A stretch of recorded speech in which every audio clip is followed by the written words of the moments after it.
Bueno, pues jueves 20 de marzo sigue lloviendo en Madrid. Llevo camiseta de manga corta, no porque haga tiempo de camiseta de manga corta, sino porque como llevo una sudadera que normalmente llevo en otros vídeos, para que veáis que esto no se graba siempre el mismo día, como decía alguno. Vamos a intentar poner el plano un poco más recto, pero bueno, da igual. ¿De qué os hablo hoy yo? Pues puedo hablar de un montón de cosas. Pues desde la última vez que nos vimos, escuchamos, hablábamos de mil historias. ¿Qué ha pasado desde entonces? Ha pasado que ha habido Maratón de Barcelona, exitazo de público y convocatoria, 27.000 inscritos y que se llenó con meses de antelación, con lo cual una auténtica locura y muy bien por la organización, por RPM, pues porque al final un tejido de maratones españoles con muchos maratones que se agoten y que vayan creciendo. Te hablo de no solo de Valencia, sino te hablo de Barcelona, te hablo de Sevilla, te hablo de Madrid.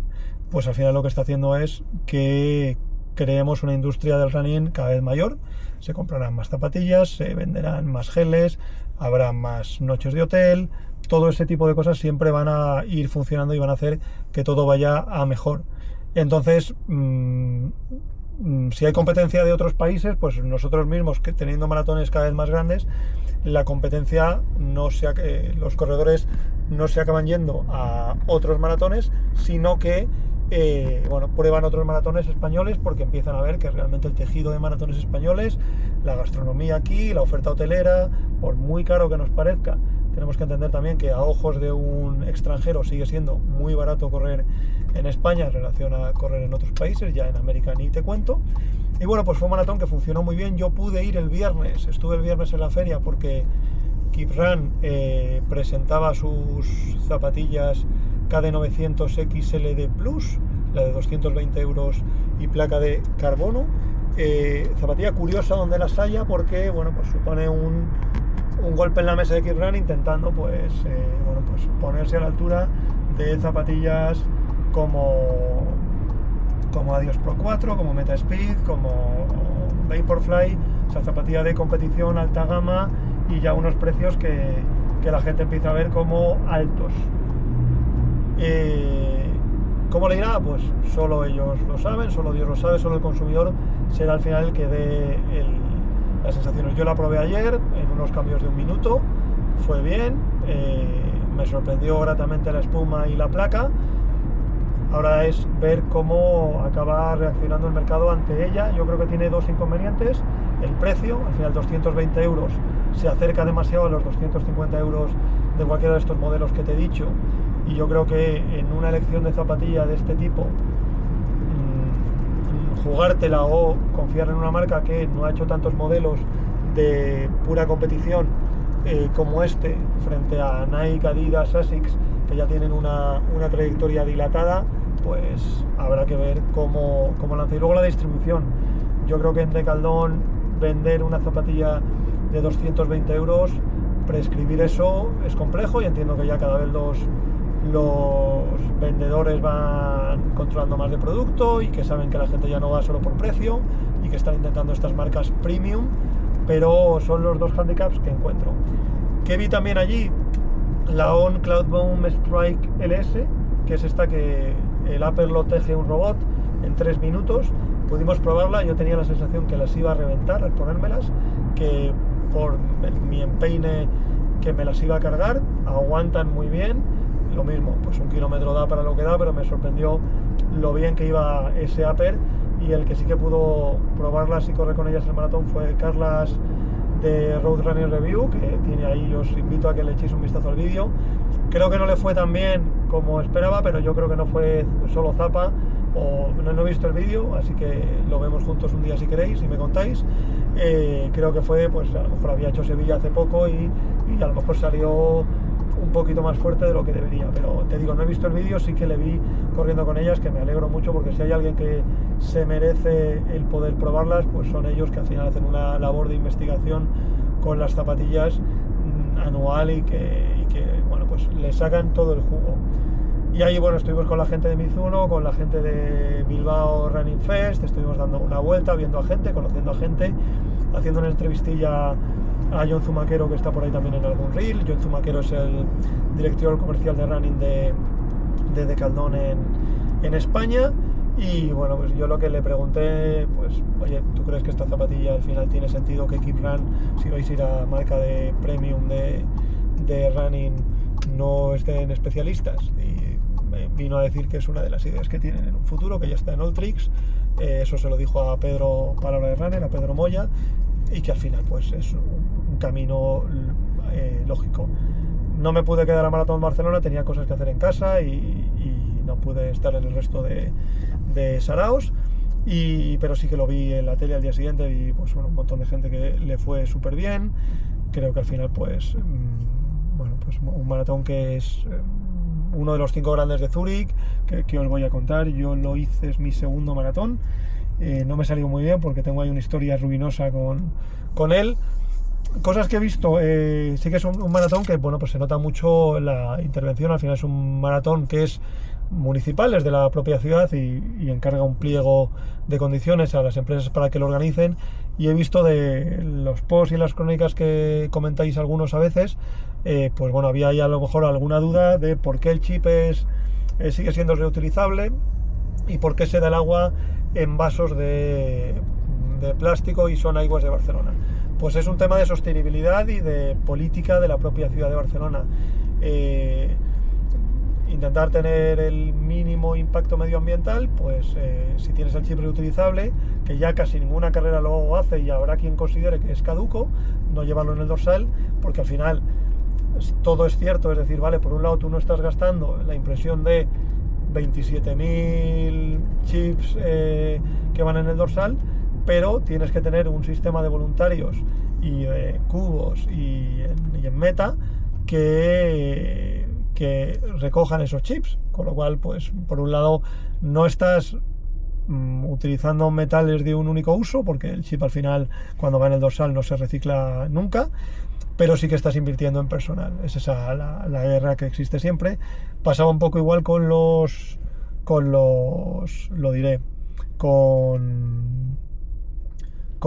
vasos de agua. Pues era Aigües de Barcelona, lo mismo. Pues el Maratón de Barcelona te dice que no puedes dar agua embotellada, teniendo en cuenta pues al final que sería pues algo en cuanto a sostenibilidad sería muy poco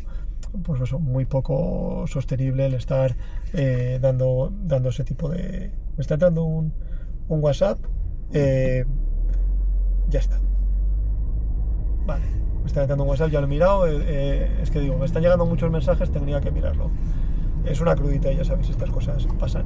Entonces, bueno, pues es agua tratada de Aguas de Barcelona, no es agua embotellada. Hay gente que dice que le sentó mal, también puede ser un poco el punto psicosomático de la situación. Pues el agua de Barcelona, entiendo que la de Aigües está totalmente tratada, pero bueno, pues hay gente que prefiere el agua mineral y son estas cosas que pasan. Pero los dos se debe a tema político y a tema de sostenibilidad. Ya pues al final es un maratón que cuida mucho y se involucra mucho la gente de la ciudad.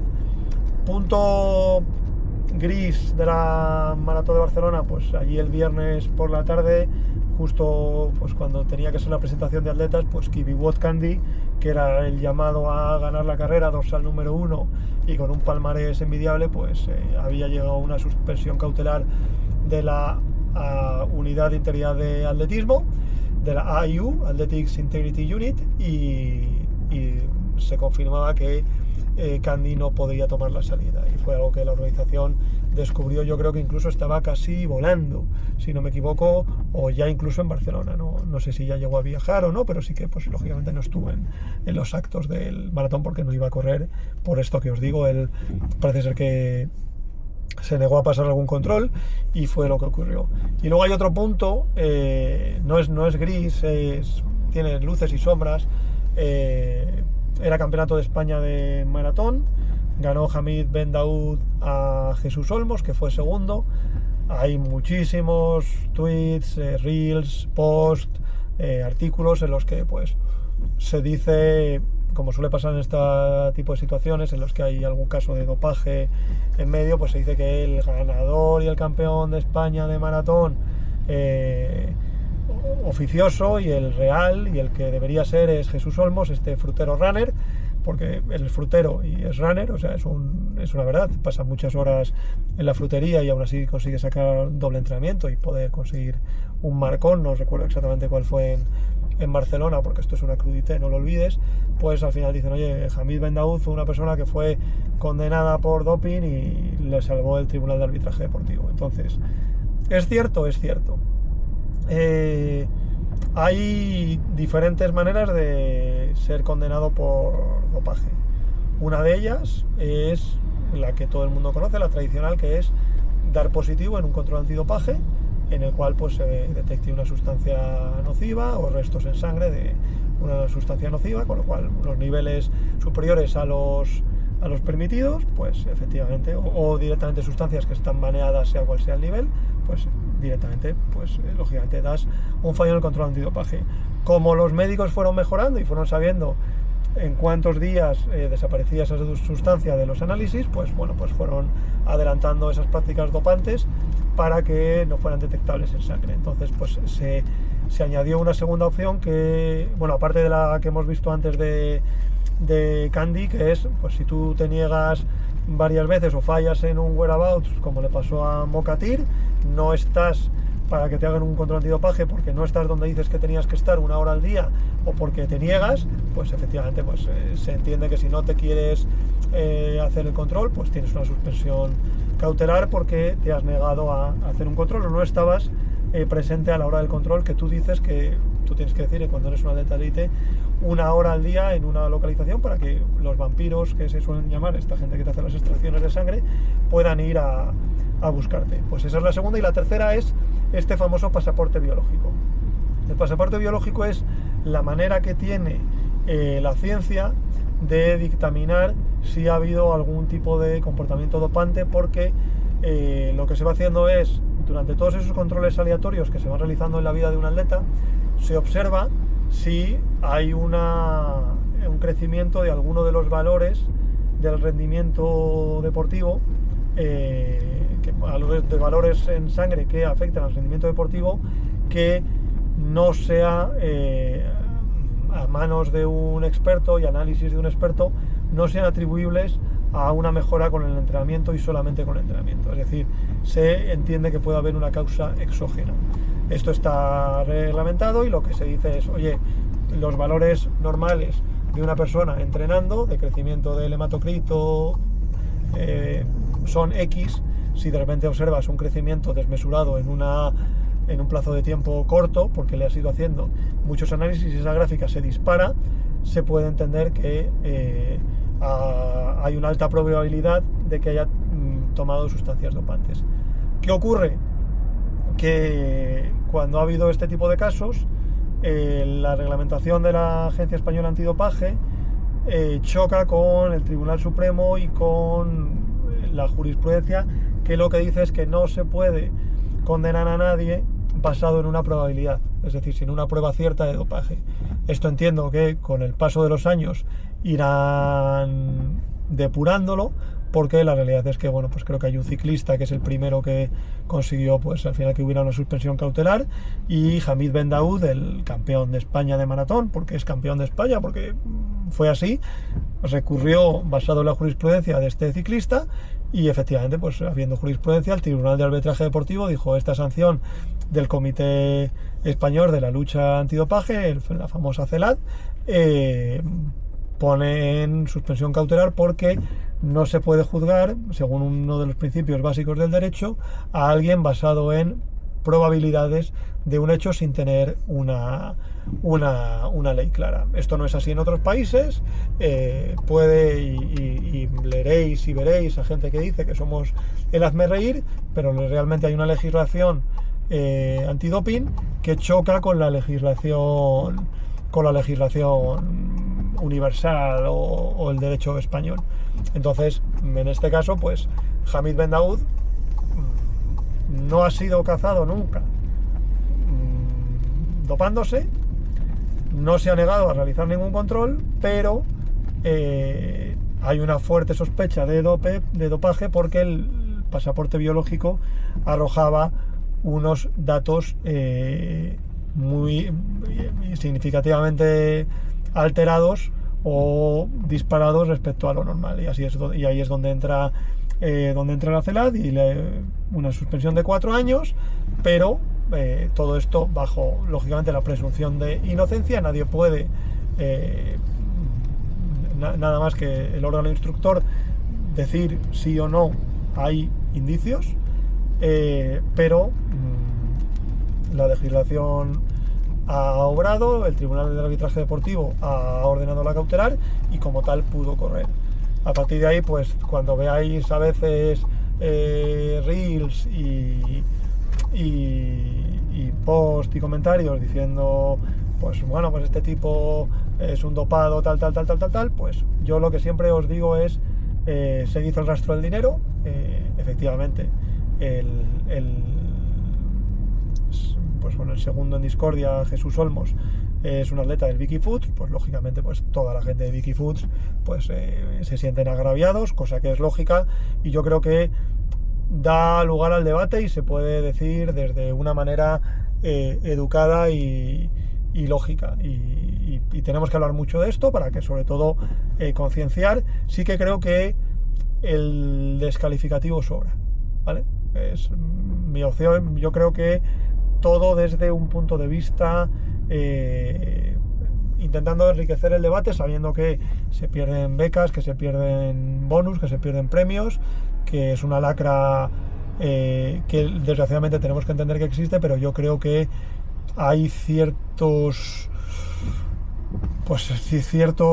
exabruptos, y entiendo el calentón y demás, que al final lo que queda escrito o queda registrado queda para la posteridad. Y yo creo que al final, pues bueno, si el otro día hicieron García y de la Morena un podcast hablando, pues yo creo que todo en esta vida, por muy agrio que haya sido, creo que el tono tenemos que intentar bajarlo y entender cuál es la situación, y es así. Y lógicamente no comparto ningún tipo de práctica dopante, pero sí que quería intentar arrojar un poco de luz.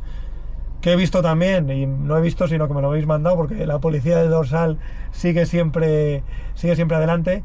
Ya no es el caso de doblar la publicidad del dorsal, que creo que cada vez estáis un poco más concienciados y me las mandáis. Yo ya lo digo, yo hice una denuncia pública de alguien que me lo pasó por privado. ¿En qué momento me metí? Porque me divierto, porque me mandáis muchas de mucha gente que no es una única persona. Siempre lo digo, cuando me decís, oye, ¿quién es? Es no sé quién. Digo, pues a ver, no sé quién es, porque obviamente me has mandado una foto en la que tiene doblado el dorsal. Pero bueno, no es la única ni la última. Lo último que he visto también es una persona que, siendo invitada por una marca deportiva a correr el maratón de Barcelona y haciendo una acción y vestida arriba abajo de esa marca deportiva, corre con el dorsal en el que se apreciaba que el nombre que tenía en el dorsal era un poco raro y que estaba ahí pues como de otro color y demás, y resulta que había impreso el nombre, su nombre, lo había pegado y el dorsal correspondía a otra persona. Yo, que suelo pensar que todo el mundo es bueno, cuando me lo pasaron esa denuncia anónima, dije, hombre, no, pero esto no es lo que tú piensas, esto ha sido que a lo mejor se ha apuntado tarde o le han dado el dorsal tarde y ya no había opción de poner su nombre en el dorsal, y me dijeron, Michael, tú eres un primaveras, mira el nombre de la persona que ha llegado. Y efectivamente el nombre de la persona que ha llegado no se correspondía en nada a la persona que había corrido. Era tu debut en maratón. Yo lo que te lo dije más públicamente en un comentario, que por supuesto no habrás leído porque no estamos hablando de, pues eso, un montón de seguidores y demás. No corráis un maratón, por muy bien y jóvenes que seáis, con el dorsal de otra persona, porque puede tener unas consecuencias. Voy a poner el ticket del Pekín. Puede tener unas consecuencias complejas y duras y inciertas. Y yo lo sé, que pues nadie quiere hacer nada mal, que tienes la ilusión de correr el maratón, pero si no tienes el dorsal del maratón, no dice nada de ti ni de la marca el que efectivamente hagas esto. Mi consejo, no lo hagas. Si te sirve de algo. La policía del dorsal está ahí mirando. Me río porque es que a raíz de la primera vez que lo comenté, no me voy, lo siento.